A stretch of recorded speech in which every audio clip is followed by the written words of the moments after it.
ঠাকুর বলেছেন আমার সন্তানরা যেন থাকে দুধে ভাতে। দুধে ভাতে মানে লিটারাল মিনিংয়ে দুধ আর ভাত নয়, মানে ভালো ভালো খাবার খাওয়া, যেন ভালো ভালো খাবার খেয়ে বেঁচে থাকতে পারি। সরস্বতী পুজোতে টেম্পল যাব ভেবেছিলাম, যেতে পারিনি। ওয়েদার খুবই খারাপ এখানে, তাই ভাবলাম বাড়িতেই একটু সরস্বতী পুজোর দিনের যে খাবারটা হয় আমরা খেতাম সেটা বানানো যাক। আজকে বানাচ্ছি কড়াইশুঁটির কচুরি।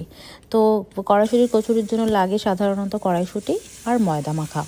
তো কড়াইশুঁটিগুলোকে প্রথমে আমি একটু গরম জলে ভিজিয়ে রেখেছিলাম, তারপরে কাঁচা লঙ্কা দিয়ে একটা পেস্ট বানিয়েছি।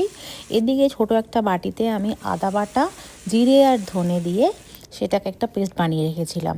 তো কড়াইতে সর্ষের তেল দিয়ে কালো জিরে দিয়ে আর হিং দিয়ে, হিংটা হচ্ছে মাস্ট, এটাতে খুবই ভালো একটা ফ্লেভার দেয়, দিয়ে বেটে রাখা আমি মশলাটা হচ্ছে ওটাতে দিয়ে দিলাম।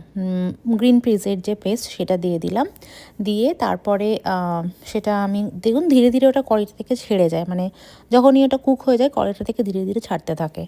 দিয়ে তারপরে মাখিয়ে রাখা ময়দাটা নুন হলুদ আর একটু তেল দিয়ে আমি আধা ঘন্টা মেখে রেখেছিলাম। ছোট ছোট লেচি আকারে কেটে ভেতরে ওই গ্রিন পিসের যে মশলাটা বানিয়েছি সেটা ভেতরে স্টাফিংগুলো দিয়ে গোল গোল ছোট ছোট করে বেলে নিতে হবে।